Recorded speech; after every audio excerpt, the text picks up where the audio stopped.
Hey everybody, and welcome back to Across the Grooves. We are currently in Glasgow, and I don't know why I said it like that. And we're at the university radio station to see if anyone knows a Pullman, something like that. The studio is empty except for a student who can't be more than 20 years old. He's wearing a threadbare Pink Floyd Division Bells Epic t-shirt and a pair of bulky headphones hanging around his neck. He stops taking notes, sat at the large table, which must be used for the broadcasts, and greets me. Oh, hello, I'm DJ Saturn. I'm preparing my mix for this evening. We shake hands and I sit down opposite him. Alice. What can I do for you, Alice? Are you a teaching assistant? Would you be interested in getting involved in the campus radio? I'd better warn you, I don't do French. I'm in astrophysics. Ask if you've seen Ulysse. Ask if he knows Arthur Pullman. Look, you know a dude named Arthur Pullman? Well, in fact, I'm looking for a former radio presenter, an Arthur Pullman. Have you heard of him? Have I heard of Arthur Pullman? Are you kidding? Guy's a legend. He had a late night show on the BBC in the early 90s. He had some killer lineups. Thanks to him, loads of forgotten 60s bands got rediscovered. You still get bootleg cassette tapes of his show. Then there were the live recordings. No. I mean, do you know him personally? No one ever knew where he got them from, but he had an amazing collection of really excellent quality pirate recordings. He played them in his mixes sometimes, especially the proto-metal, Led Zepp, Uriah Heep, Black Sabbath. I think my friend Ulysse wanted to meet him. Do you know if he lives in Glasgow? The young man shrugs. Honestly, no, I don't think so. If he lived in the same city as me, I think I'd know. In any case, what's for sure is that he's not broadcasting anymore. Must be really old. If he's not dead, he's probably retired. I stand up, trying to conceal my dismay. The end of the trail. I have no idea where to find this Arthur Pullman. I have no idea where Ulysse could have gotten next. My last hope is to dig into the past, trusting that I'll learn where to find this Arthur Pullman, while trying, if I can, not to return to a reality that's too different. I turn to DJ Saturn, who has also stood up. Are you alright, Alice? Yes, I'm fine. Tell me, do you know where I could listen to a vinyl record? We're all digital here at the station.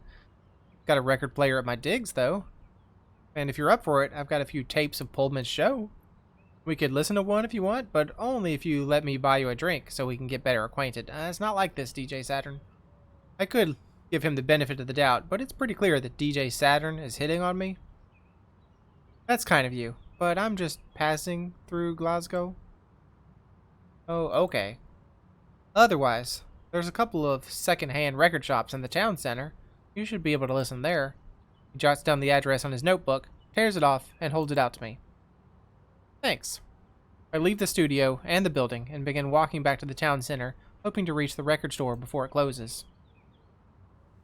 About an hour later, I enter the room in a little hotel near the station that I've booked for the night. I was able to buy a little travel record player in the record store the student had suggested. I sat at the end of the bed, put the headphones over my ears, and switched the player to 45 revolutions per minute. My hand trembles with apprehension as I place the needle in the groove. What point in my past will the record send me to? Will I find the answers to my questions? And most of all, what will my new reality be when I return to the present? The music swallows me whole before I have the chance to change my mind.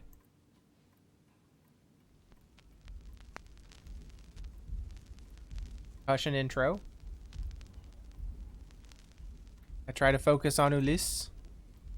How he looks, his voice, his laugh, his smell. The walls of the hotel room begin to resonate, to distort and stretch. The air blazes with iridescent particles, shimmering. Then the world implodes, and I am somewhere else. Time collapses, fragments of the past, moment splits, years in between, chaotic mess. Memories as grains of sound in the everlasting now. The time we met, you saw me first. We talked, we listened. Your life and mine. How did I forget about all that? It splits time folds. Go further back. Come closer.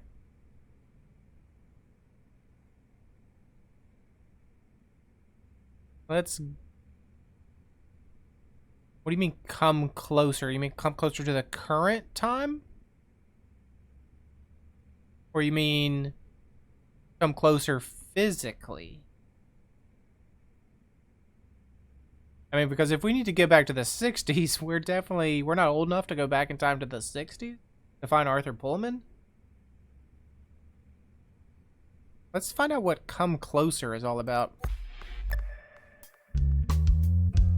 The records talk. The three of us. Marks, minds. Simple happiness of starting anew.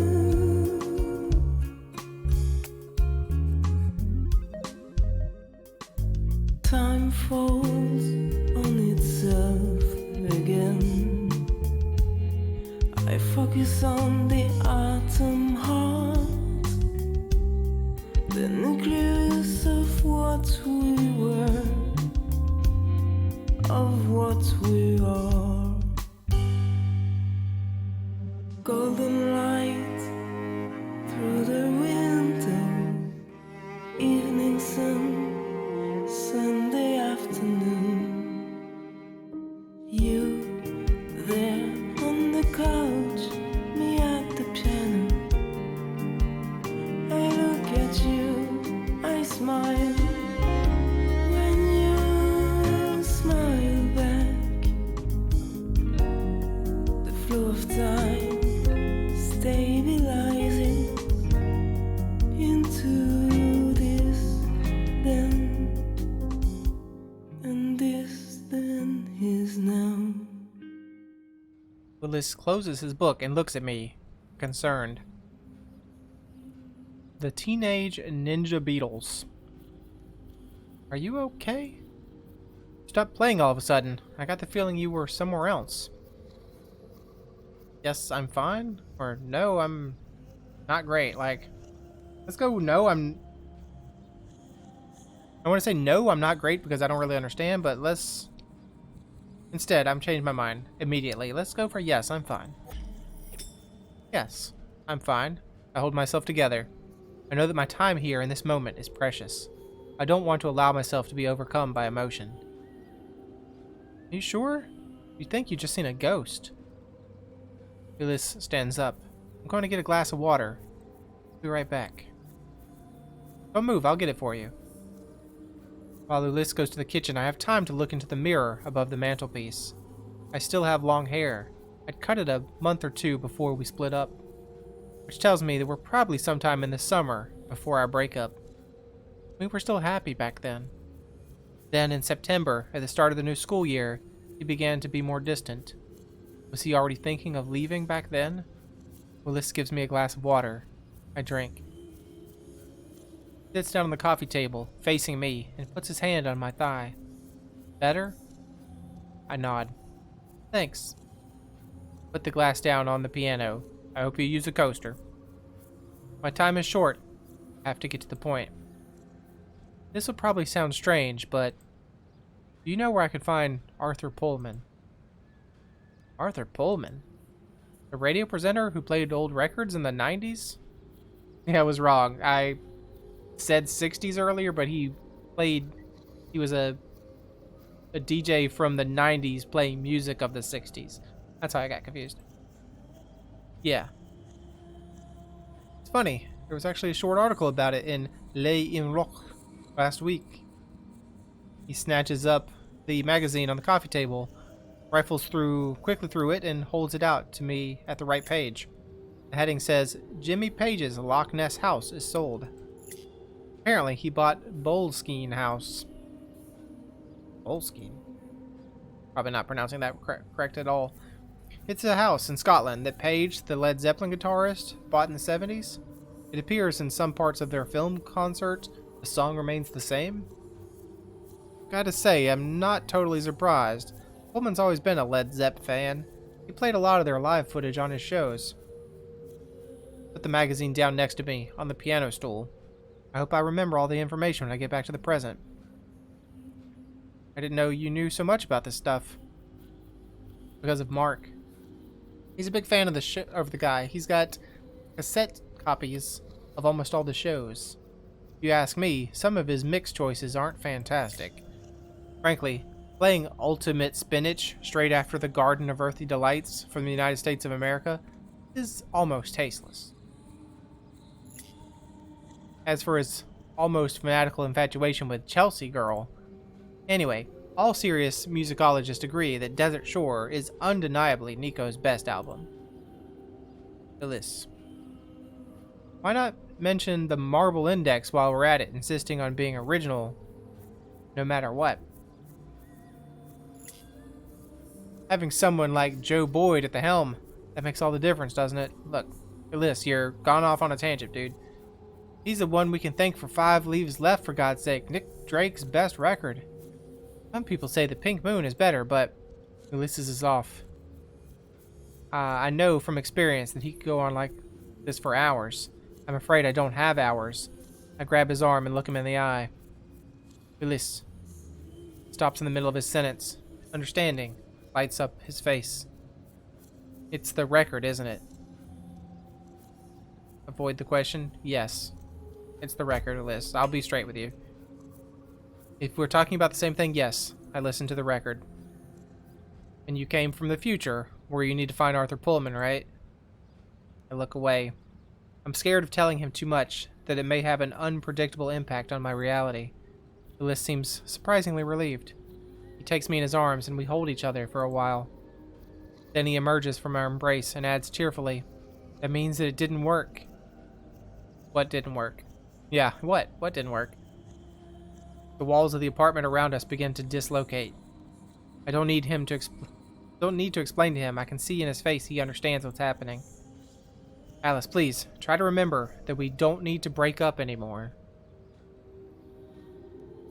Don't need to break up anymore. That I don't have to leave you. That it didn't work. Still don't understand. You were trying to do something by leaving me, but leaving me wasn't successful, so now you don't have to leave me anymore? Because we can go back and fix and not do that because it didn't work out? We don't need to. What do you mean, Ulysses? Too late. Once again, I'm carried away by the flow of time into the rhythm of the song. Time collapses, fragments of the past, moments breathe. Years in between, chaotic mess. Memories as grains of sound in the everlasting now. Everything changes.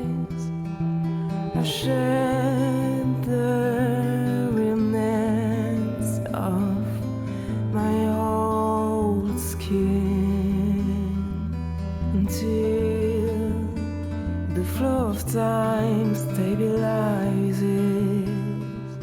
into this new present.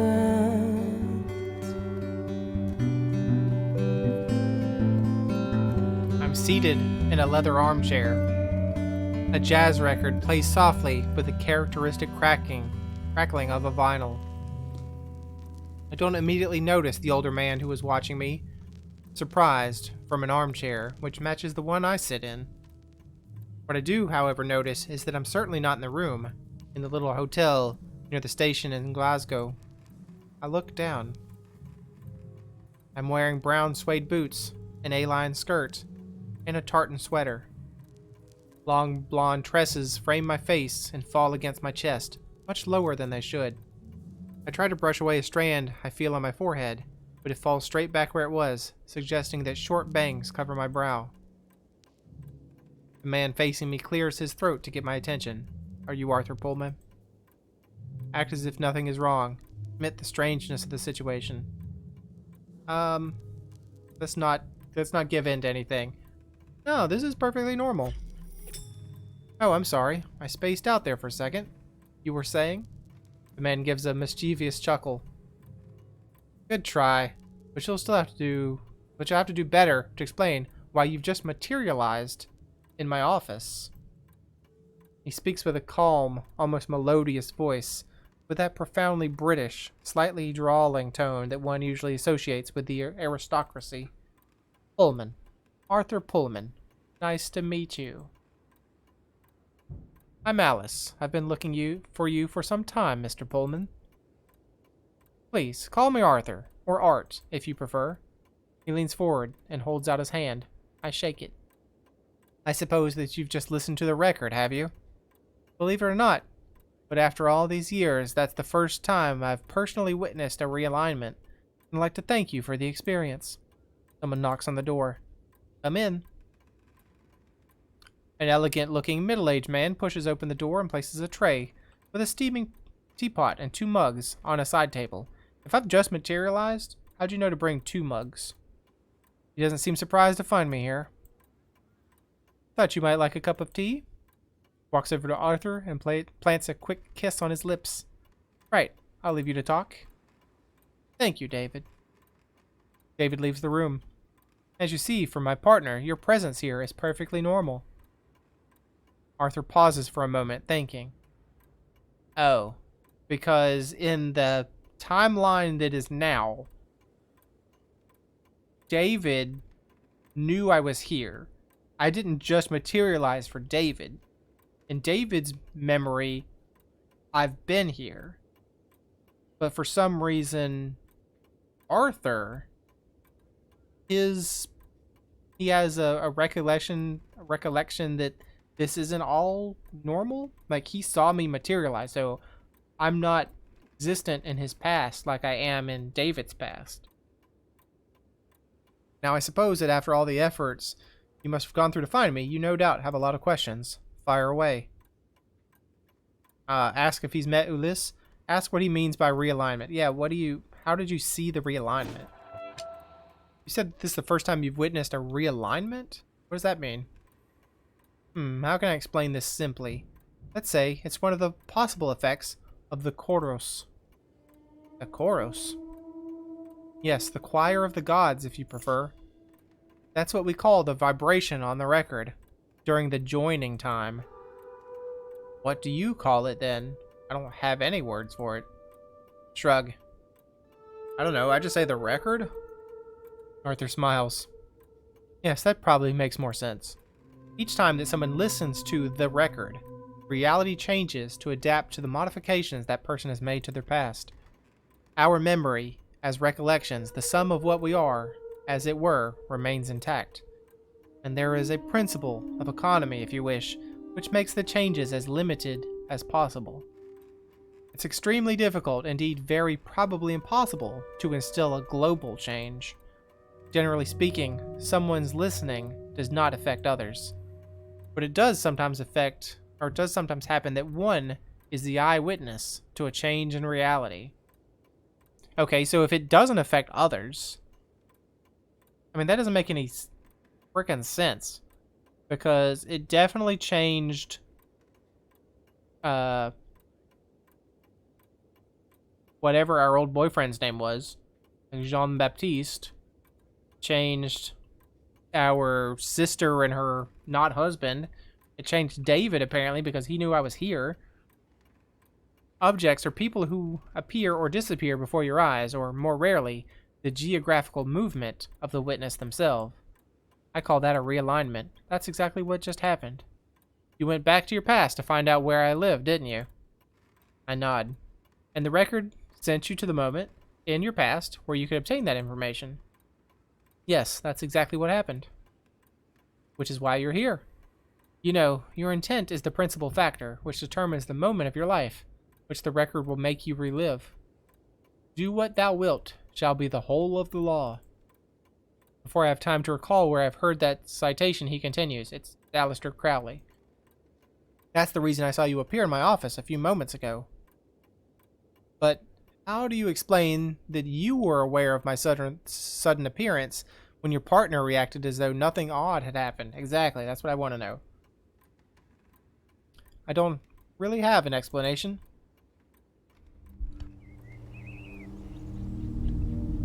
Or at least I'm not prepared to suggest something I'm not completely sure about. Nobody truly knows how it all works. Generally speaking, the person who's heard the chorus is the only person who's aware that reality has changed. I think back to Marie and Robin. That explains why they had no memory of Jean-Baptiste. Perhaps I simply had the good luck to be in the same room as you at the moment of realignment. As for David, he simply wasn't present for that quite singular occasion. For him, you probably arrived at Boleskine earlier. I don't know if it's Boleskine, or Boleskine, or Boleskine. Go with Boleskine. Earlier, entering by the front door when we shut ourselves away in my office to talk. This place, Boleskine, I suppose it's got a history? Or can you tell me more about how the record works? Look, I don't care about your house. Tell me more about the record. You seem to know how the record works. Can you tell me more? No is a big word. But yes, if you consider that I'm one of a handful of people in the world who have heard the chorus, I suppose that gives me some authority on the question. What do you want to know? Can you undo the effects, or can you control the past precisely? I don't want to undo getting rid of Jean-Luc. I mean, not Jean-Luc, Jean-Baptiste. Seemed like maybe we weren't a good fit, so can you control the past precisely? You seem to have a broad personal experience of the effects of the record. Is there a method to know precisely which moment in time the record will send you to? Pullman leans back in his chair. Experience certainly plays a role. As I told you, your state of mind when you hear the chorus is the key factor which will determine the defining moment that you will be projected into. But often the results are unexpected. Take yourself, for example. Your intention was to discover where I lived, was it not? Yes, it was. The record sent you to a moment where you could obtain that information. Then you appeared here, in my office. Yeah, I wasn't expecting to appear in your office. However, I don't believe I'd be mistaken to suggest that it has led to consequences that are far more dramatic than you imagined. Am I correct? I noticed your surprise when you materialized, and it wasn't simply due to the geographical movement. I let out a sigh. Yes, I don't know what's happened during the last 3 years, but something tells me that I haven't spent them working as a banking advisor in Bordeaux. Pullman gives an amused smile. Looking at you, I would never have imagined you were a banker in any possible reality. It will probably take some time to adapt, but from experience, you should realize that this new version of yourself is much happier and more fulfilled than the one you were before. Undoubtedly, or I'm not sure, no, I mean, kicking Jean-Baptiste to the curb. I guess you're undoubtedly right. Still, in any case, I still have the option to use the record to return to a reality which suits me better, right? Pullman looks uncomfortable. I'm not sure how to tell you. You are aware that you don't have the record anymore, aren't you? Excuse me? I suddenly realized that I haven't checked if I still have the record with me.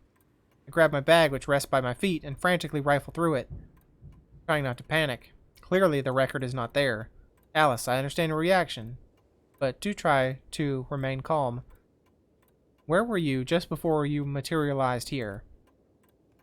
In a hotel room in Glasgow. The record stayed there then. Coleman nods. Yes, I'm afraid so. Can I use your telephone? I tell myself that the chances of me finding it are slim, but I have to try. Arthur points to the front door. In the entrance hall. Turn right when you go out of the office, then left at the end of the corridor. I'll wait here. Thanks. I have no trouble finding the entrance hall. The telephone is on a small desk, across from the front door. I'm about to pick it up when I notice my reflection in the large mirror which hangs on the wall above the desk. It takes me several moments to realize that the image I see reflected is my own. As I had suspected, except for my short fringe, my hair is much longer in the reality that I've just left.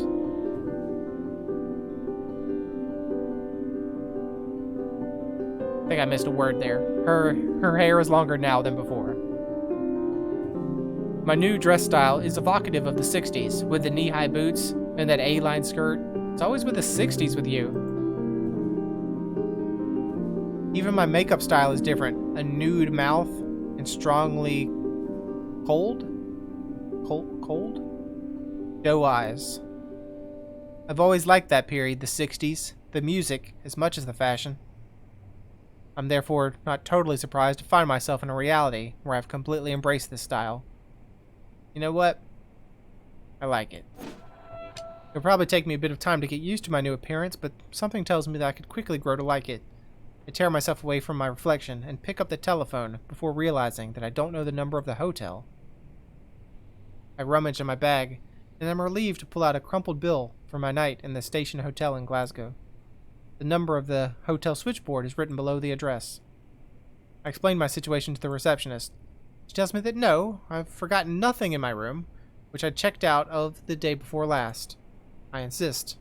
She tells me that actually a woman had come to the hotel in the afternoon, and that she'd asked to get back a vinyl record, which had been forgotten, and room number 23. The room hadn't been let for at least 2 weeks, but at the woman's urging, she'd finally agreed to check. She'd been astonished when, in fact, there'd been a vinyl record on a little travel record player in room 23. She confirms that yes, of course, she'd let the woman take the record, that she's sorry, but that I had been in room 17, that she couldn't have guessed that the record belonged to me, and actually, on that subject, she'd like to know how I managed to get into room 23.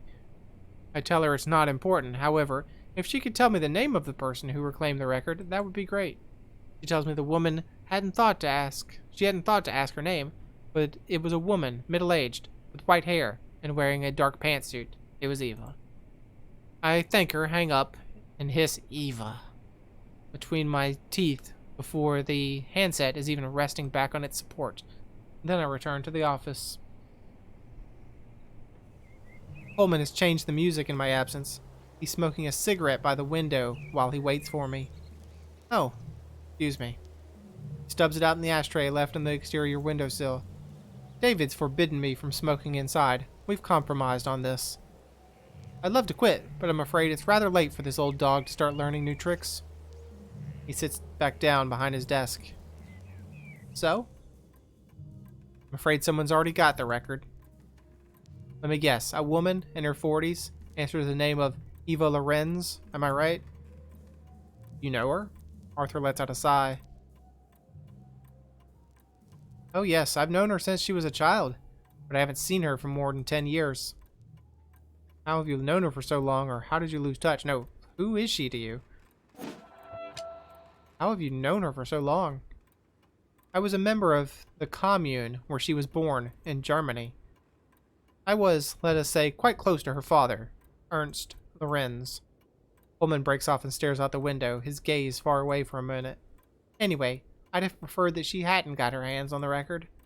To be perfectly honest, I suspect that I'd hear from her again sooner or later. Someone knocks on the door. Yes? Art? Dinner will be ready soon. I assume you'd be staying at the manor tonight, Alice? I've made up a guest room for you. Did quite well, David. Alice and I still have a lot to discuss. We'll pick this up after dinner. I wouldn't want to impose. You know what? He's going to insist. So, thank you. Thank you for your hospitality, Arthur. Thank you very much for your hospitality. You're very welcome. We love having people stay at the manor. It's a big house. It's made for entertaining. I follow my host into the dining room. David has cooked a simple but delicious meal. Alright, maybe it's a good time to end before dinner here. So, I mean, I don't know what to say now. We don't have the record anymore. Somehow Eva, I mean, obviously Eva can follow us through timeline shifts. Some people know that the timeline is shifted. Some people don't. Real confused, honestly. But hopefully we learn things. I don't know how we jumped, like, in space as well as time. Who knows? Alright, well, thanks for joining me. Hope you enjoyed it, and hope to see you again next time.